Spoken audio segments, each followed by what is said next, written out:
রাজনৈতিক ক্ষমতার অপব্যবহার করে সিলেটের জনপ্রিয় পর্যটন কেন্দ্রের সাদা পাথর হরিলুট করা হয়েছে।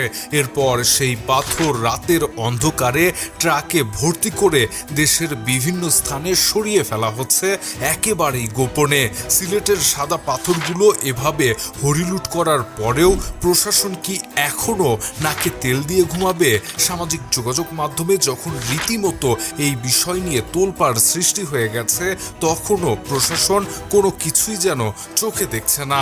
বুধবার মধ্যরাতে সামাজিক যোগাযোগ মাধ্যমে ছড়িয়ে পড়া একটি ভিডিওতে দেখা যাচ্ছে বেশ কয়েকটি ট্রাকে করে সিলেটের সাদা পাথরগুলো সরিয়ে ফেলা হচ্ছে। এই ভিডিও এখন সামাজিক যোগাযোগ মাধ্যমে রীতিমতো ভাইরাল। এই ভিডিও সামাজিক যোগাযোগ মাধ্যমে ছড়িয়ে পড়ার পর ব্যাপক আকারে সমালোচনা সৃষ্টি হয়েছে আবারও।